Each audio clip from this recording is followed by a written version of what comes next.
GST reform में बीड़ी पर tax घटाया गया है। इसे लेकर केरल कांग्रेस ने एक ऐसा ट्वीट कर दिया जिससे बड़ा बवाल खड़ा हो गया है। ट्वीट में बीड़ी और बिहार की तुलना कर दी गई है।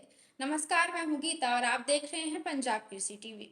केरल कांग्रेस के बी फॉर बीड़ी और बी फॉर बिहार वाले ट्वीट जो कि अब डिलीट कर दिया गया है पर केंद्रीय मंत्री चिराग पासवान का बड़ा बयान सामने आया है। चिराग पासवान ने कांग्रेस पर हमला बोलते हुए कहा कि ये केवल कांग्रेस की ही सोच नहीं है बल्कि ये कांग्रेस पार्टी की ही सोच है। इन्होंने हमेशा से ही बिहारियों को बदनाम करने में कोई भी कसर नहीं छोड़ी है। इनके राष्ट्रीय नेताओं ने भी बिहारियों को कई कई बातें कही है। कांग्रेस की सोच बिहारियों के खिलाफ वाली रही है। जो हुआ था आप देखेंगे, ये केरल कांग्रेस की ही सोच नहीं है, ये कांग्रेस पार्टी की ही सोच है।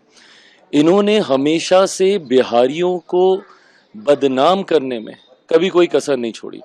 इनके राष्ट्रीय नेताओं ने जिस तरीके से उनकी भाषा रही है बिहार बिहारियों को लेकर, इनके खुद के राष्ट्रीय अध्यक्ष बिहार को जब छोटा मोटा राज्य बोल देते हैं, जब पंजाब में जाते हैं इनके बड़े से बड़े राष्ट्रीय नेता और वहाँ के उस वक्त के मुख्यमंत्री जब बिहारियों को गाली दे रहे होते हैं और कह रहे होते हैं कि बिहारी आके हम लोग का हक मान लेते हैं, उस वक्त इनके राष्ट्रीय नेता बगल में खड़े होकर ताली बजा रहे होते हैं।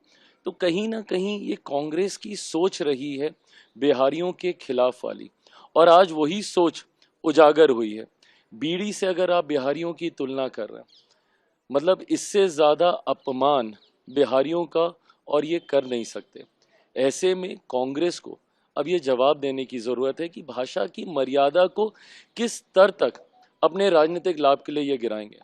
प्रधानमंत्री जी उनके परिवार को, उनकी माँ को ये गालियाँ देते हैं, बिहारियों को ये गालियाँ देते हैं। राहुल जी आते हैं 10-12 दिन बिहार में घूम के चले जाते हैं और उसके बाद जिस तरीके से उन्हीं के मन से प्रधानमंत्री जी को गाली दी जाती है और आज उन्हीं के पार्टी की एक राज्य इकाई के द्वारा जिस तरीके से बिहारियों को गाली दी जा रही है, उनको बदनाम करने की सोच रखी जा रही है, ऐसे में कांग्रेस की ये बांटो और शासन करो की राजनीति का एक हिस्सा है।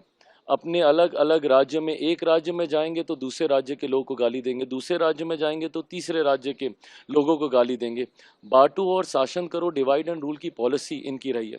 क्षेत्र के नाम पे बांटेंगे, जाति के नाम पे तो बांटते ही आए हैं ये लोग, धर्म के नाम पे बांटते ही आए हैं, तुष्टीकरण की राजनीति ये लोग करते ही आए हैं, भाषा के नाम पे ये लोग बांटने का प्रयास कर रहे हैं और अब तो क्षेत्रवाद भी इन लोगों ने शुरू कर दिया। कांग्रेस जैसी राष्ट्रीय पार्टी, कांग्रेस जैसी भारत की सबसे पुरानी पार्टी जब इस तरीके की भाषा का इस्तेमाल करती है तो राजनीति में भाषा का स्तर इससे ज्यादा और नहीं गिर सकता। चिराग पासवान ने आगे कहा कि बीड़ी से आप बिहारियों की तुलना कर रहे हैं, मतलब आप इससे ज्यादा अपमान बिहारियों का नहीं कर सकते हैं। कांग्रेस को ये जवाब देने की जरूरत है कि भाषा की मर्यादा को अपने राजनीतिक लाभ के लिए किस तरह गिराएंगे। ऐसी तमाम खबरों को देखने के लिए आप बने रहिए और देखते रहिए पंजाब केसरी टीवी। नमस्कार।